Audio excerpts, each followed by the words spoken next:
Hi, my name's Hazel and I'm just going to show you how to make water kefir. So I'd recommend that you get your grains from kefirshop.co.uk, and they do have two types on there. They have the milk kefir and the water kefir. So for our purposes today, make sure that you get the water kefir. That's really important because one won't work for the other. So when the kefir comes, they just come in a little plastic sachet like this, so it slips through the letterbox really nicely and easily. And what you need to do is just get all your things ready. So these are the kefir granules. This is what they look like. Almost kind of like little balls of jelly, I guess is a good way to describe it. Then you want some sugar, so either white sugar or unrefined cane sugar. A little bit of salt, and I'm going to use the Celtic sea salt, or you could use the Himalayan pink salt. Some bicarbonate of soda, and you want some lemon as well. So with the lemon, make sure it's organic, or if it's not organic, just take off the outer. So the water you're going to be using is spring water, or if you don't have access to either fresh or bottled spring water, at least make sure you use filtered water, because the tap water contains chlorine, and chlorine is in there to kill the bacteria, so it kind of doesn't make sense to add it into this. You want your water as pure as possible. Now in the instructions that come with the kefir, it will say to use a plastic container, and that's because once it starts fermenting, the pressure can build up, and if you use a glass container, it does have the potential to explode. So the first time I did it, I used this plastic container, so it's just got a nice screw top. If you're using a plastic container, just make sure it's at least BPA free, and it will have a stamp on the bottom to say that. Otherwise, what's even better to use really is a kilner jar.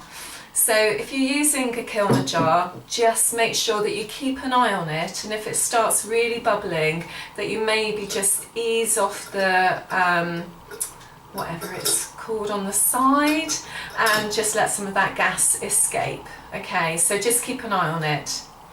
So a really good rule of thumb is to use roughly the same amount of sugar to kefir granules. So I kind of reckon there's about 2 tablespoons of granules there. So what I'm going to do is add 2 tablespoonfuls of sugar, and then I'm going to pour in my water.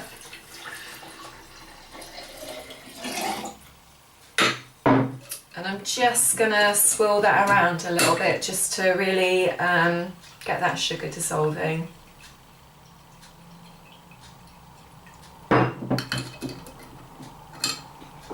So then you just pop in your kefir grains.